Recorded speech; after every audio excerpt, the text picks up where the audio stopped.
Hello everybody, my name is Zinkaruni, and I am back with another ARK video for you guys today. Today's going to be a little bit of a guide for mutation breeding. Breeding in ARK is one of my favorite things to do, and it can be very rewarding if you're willing to learn the process. So we're going to use griffins as an example, as they're a dino that I have thoroughly bred. However, you can do this with almost any dino in the game, as long as it has a mating feature.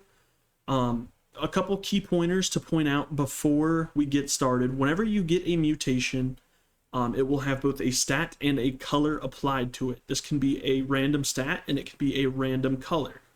Not all colors are going to show because dinos have 6 color regions. However, not all dinos use all 6 color regions. Every stat mutation that you get, the dino's level is going to go up by 2 because it gives 2 extra levels into whatever stat it rolls into.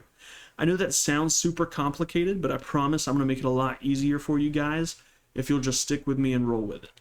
So right here we have our wild griffins that we just went and tamed. You can see this one, they've been leveled up. It's kind of messy, but this one has a bunch of stats over here. This one wasn't actually leveled at all. And then this one I used for a little bit. What you're going to want to do is you're going to want to look at the stats of both creatures, either come in here and access their inventory to see their stats, or if you have any mods, it'll tell you the amount of stat points in it automatically. But what you're going to want to do is you're going to want to tally through, pretty much go through all of their stats and see what the highest stats on each pair of dinos that you're breeding is. So right here we have a 42 stam, 51 food. That is the higher of the two. 34 melee, 36 health. That is the higher of the two. And then 30 oxygen, 36 weight. That's the higher of the two. This guy is perfect. This guy just got thrown to the curb. But I might have used a different griffin. Anyways, once you get all of the stats, all of the best stats from your dinos that you're breeding, you will end up getting your perfect breeding pair. You need a male and a female of each of these. This is very important. I would also recommend, once you get your male and your female, whenever you breed these two guys together, you're going to want to stock up on the females with 0 mutations. It is super important. The more females you have, the higher chances you have of getting a mutation just by sheer numbers. It is a numbers game. But once you get your perfect male and female, they should be the same level. If you level them up because you're using them, that is completely fine, but you do want to keep them the same level. So once you get those two, you're going to want to breed it, and I want to say it's about like a 8 to 10% chance, something along those lines, that you get your first mutation, and that's with every hatch. That rate never changes. You can also get a double and a triple mutation, but I think double is like 4%, maybe even less, and then triples are just super duper rare. I've only seen one in my like 4,000 hours of playing the game. But once you get your first mutation, you're going to want to take a look at the stats. So when you get a mutation, one of your 6 stats right here is going to go up by 2 levels. You can know by either looking at the stat itself, or if you have a mod, we can come over to this weight mutation, and you can see this 2 red numbers right here, the little red 2 or pink 2. I might be going colorblind, y'all.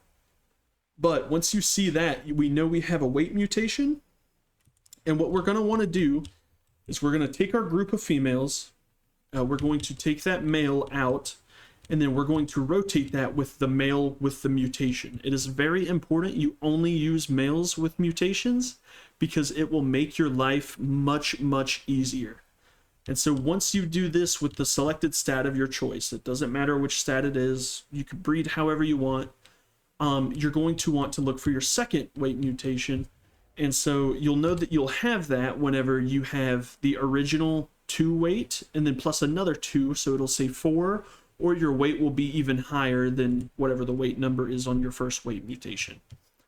And so on for every other stat. It's literally the same. Once you do one stat line, you catch on super quick. It's an easy process to learn.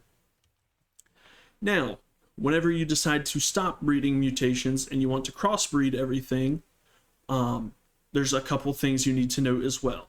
So I went up to 20 mutations on each stat. So here is my weight Griffin. It has 20 mutations, so 40 stat points total in the weight right here. You can see that bumped it all the way up to 866. That was a pretty good Griffin. And then note that this one is a male. Now, when I went and did my health line, I made sure that my last mutation on the health was a female so that I could breed the two to combine the stats. So this one right here, you'll see the 40 points right here next to the health, which bumped it all the way up to 13.6k. Crazy Griffins. Yeah, these are crazy Griffins. And so then you want to breed your health line with your weight line or whichever other stat you're doing to get a offspring that has both of those stats. And so if we come over here, you could see, and take a note at the level, you see these guys are 275. Then we've got our health and weight, and he's 315. That's because the mutations add a level on there. And so now if we go back in here, we'll see both the 40 on the health and the 40 on the weight, or if you don't have the mod, you'll see the stat of the weight and the stat of the health as well.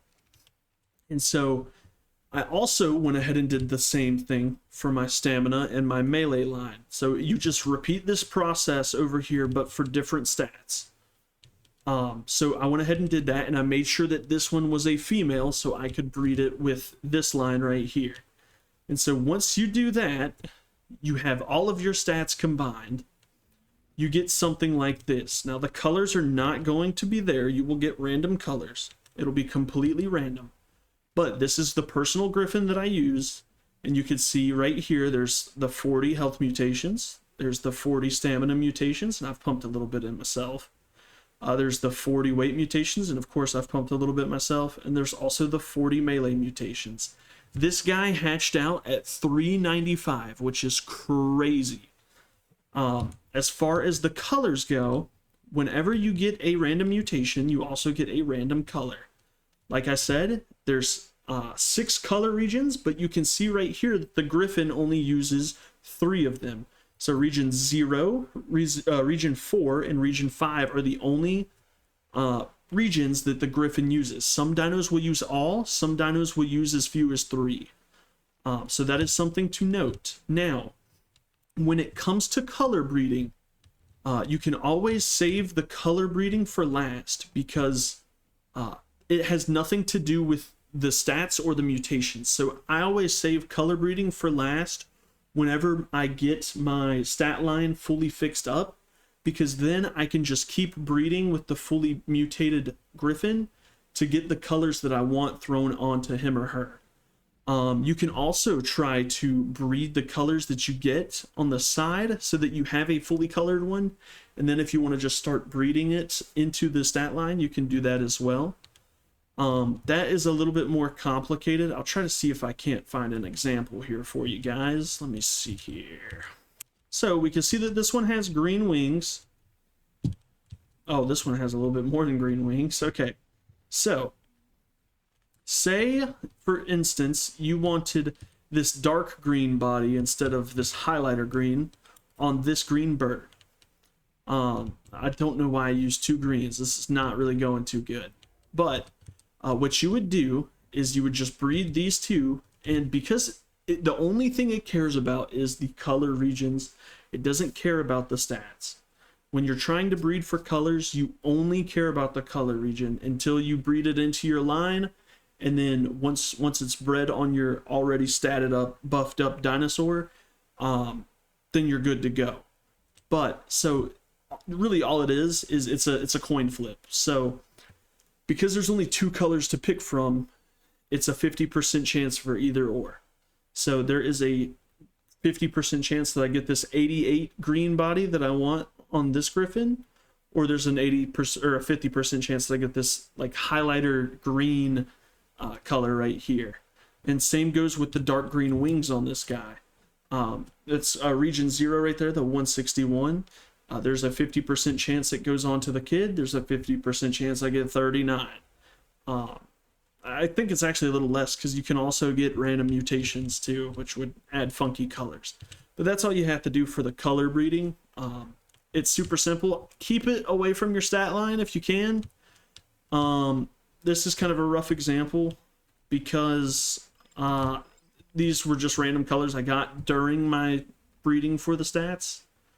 But that's also something you can do, is you can go back and you can find colors that you got. Like a lot of these are just cool colors. Let's see here. I know I've got like a red wing in here, something like that. Yeah, here we go. You can find all sorts of cool colors. It's a really cool thing to do. Like, look at that. Tell me that's not sick. A couple pro tips before we wrap this up. When it comes to breeding, just like I said, always have plenty of females. You always want to rotate the male. You don't ever want to rotate the female because it's a lot more tedious.